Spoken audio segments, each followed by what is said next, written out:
Welcome to I Read This Book with Chris. With me. I'm Chris. Today we will be discussing the question, is Pulp Fiction art? So before we hop in, let's tell you about my drink.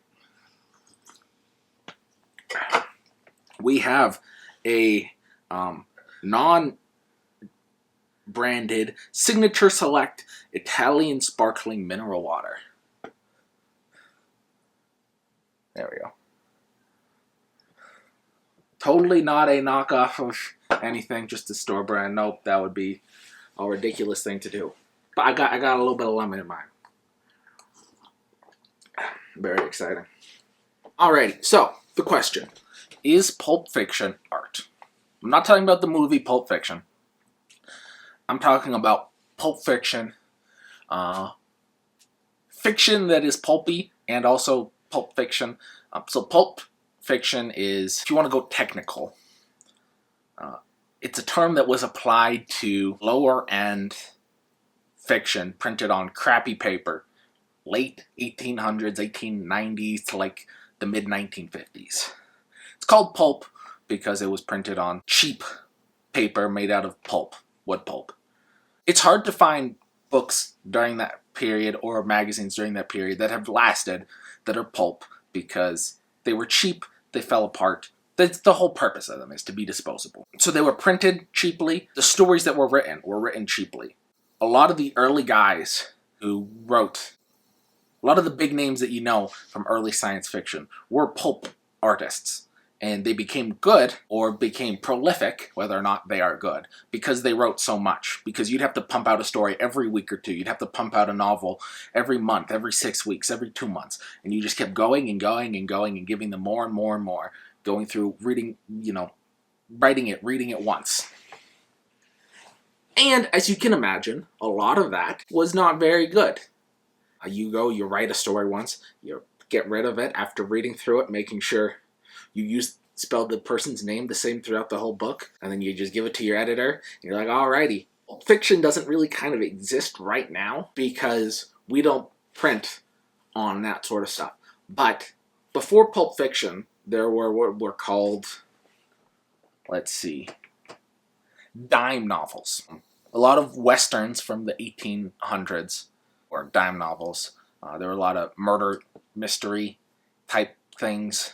It wasn't quite yet murder mystery because murder mystery became a thing in the pulp era, Agatha Christie on. But that sort of thing. Pulp. A lot of our genres that we know and love today came out of Pulp Fiction. Science fiction came out of pulp.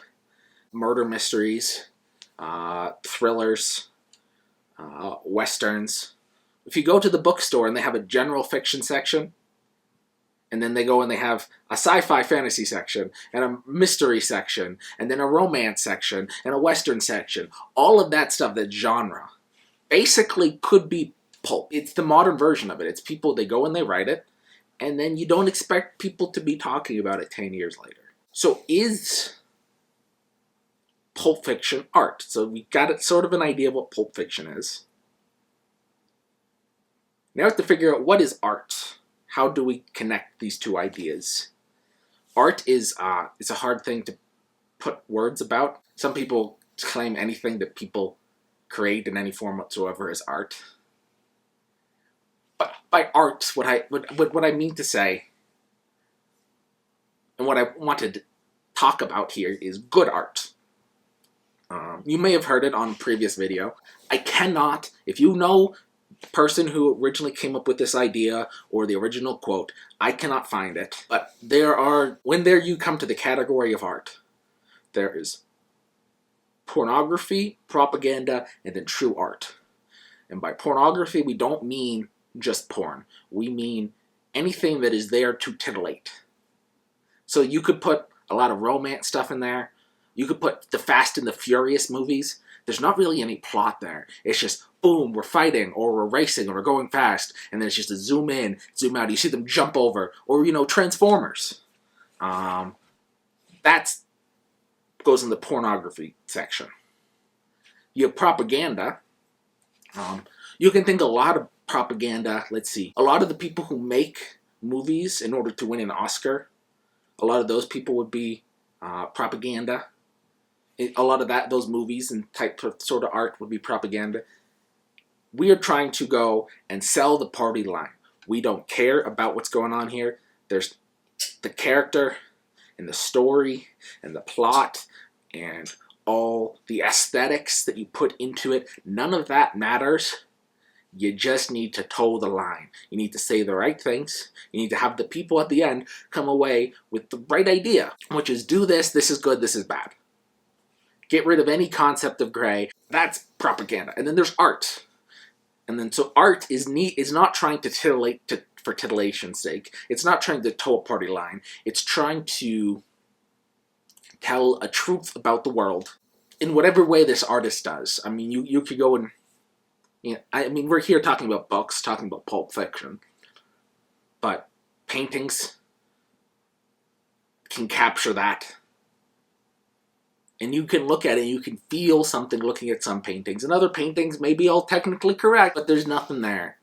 You know, real art has soul to it. Real art connects the artist with the observer, with the real world. You need to have all three of those things, because if it just connects the artist and the observer, but there's nothing real about it, it's just not good. In order to have real art, you need to trust. Trust the artist. Trust the person partaking in their book, in the art. Trust the reader. Trust the author. You need to trust both of these people fully. Just let it go. Art is trust. So, is Pulp Fiction art? I'm not trying to say is all Pulp Fiction art, because a lot of it's just, hey, I wrote it. But yeah, I think Pulp Fiction is probably closer to art than most books you can pick up that are literary books that win awards and all that stuff. I think Pulp Fiction has a better chance to be a good piece of art than that, because there is no middleman in between. The books that make it on the New York Times bestseller in the literary section, they may go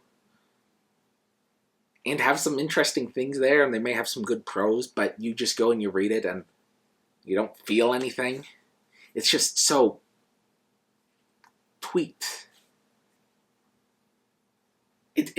A lot of it has this just strange aesthetic that's just literary, whatever the heck that means. But in Pulp, it's a guy who wrote it, who is feeling something at a time. It's not him over 2 years writing this masterpiece. And yes, you can get actual masterpieces from people writing for 2, 3, 5, 10, 20 years, writing on a single piece. But there's something in just a time when you go and you just write and you plump something out. And then the editor goes and they look at it and they just make sure there's no super glaring plot holes. Although most Pulp Fiction, if you read into it, especially this old sci-fi, there's some plot holes, or there's not a whole lot of depth, or things aren't fully explained. But you can go and you can feel something in a way that you don't reading other things.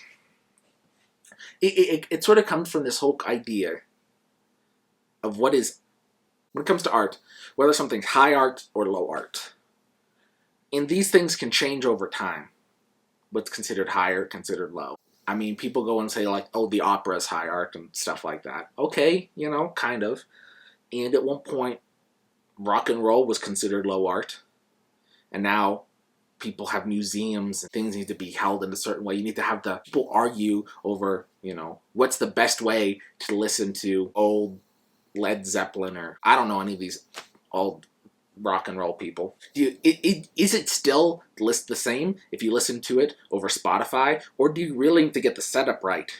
You need to listen to it on a record with an old sound system that you bought in 1984 and you haven't changed since. Like, is it still the same? And there's all these nuances. And all of that, I think, focusing too much on the nuances, too much. There's nothing wrong with nuance. I love nuance. But if you focus on that too much, you can lose what's there. Shakespeare was originally low art. The fact that people are arguing, to this day, there are people arguing over what really was Shakespeare. Was it that guy who was Shakespeare, or was it someone else using him, as a pen name, or writing under his name while actually being, some lord or some other guy? It's because people want to think in order to create something good, in order to create something that has lasted in the way that Shakespeare has lasted over these centuries, that you have to have something real there. But you gotta have some sort of education and all this other stuff. But real art is not about education. It's not about any of that. It's about getting lost in the creation. I was just listening to a podcast. It was, I think it was Joe Rogan was interviewing an artist. You know, he talks to people, and for a while. I thought this song was about my relationship with my girlfriend at the time. That's what I thought when I was making it. But then years later, when I had matured a little bit and I was able to, and I played the song again or listened to the song again, I realized this song was not about a relationship with a girlfriend. This was about a relationship with my mom. And after I realized this, I had people coming up to me after I had done a show saying, hey, and they had noticed the same thing that he had noticed about his piece of art, even though at the time he was not creating it. And that's really what art should be and should capture. And Pulp Fiction, not every bit of is old, science fiction is good. Most of it deserves to die and to be obscure. But you can go, and this is the book that I did my most recent video on, The Jewels of Elshwan. The story is not super great, but there is art in here. And the reason I want to find more by Ted White is he has something. He's captured something. Just on this opening page. Maybe this is just connecting with me and won't connect to any of you. Just like, I don't know, not a lot of people are watching that other video, even though it's a great book. Read it. Don't read the book. Listen to this sentence. This is a great sentence. I'll actually read to you a couple of sentences. He was a short man, withered, wizened even, lank wisps of colorless hair plastered across his balding pate. He seemed to be wearing 3 separate layers of outer clothing, 3 progressively larger and more ill-fitting suits. Each was faded to a stained gray. I don't know. Those are some beautiful words. It's about a guy in a subway, and yet he managed to, in just 3 sentences, capture something. Which, if you've ever been in a subway, I haven't been on very many subways, but I've been waiting for the bus, public transportation, and I've seen that guy. I know, and then it goes and it talks about the sickly halo scent of wine. It's like, yeah, most of the people that I met weren't drunk off wine. They were drunk off malt liquor or whiskey, but yeah, you understand.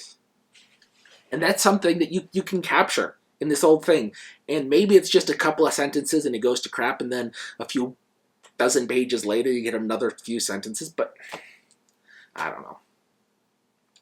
Read old Pulp Fiction. You'll find some real gems, some real jewels that I think is missing in a lot of this modern, over-edited bull crap that's out there. Thanks for watching.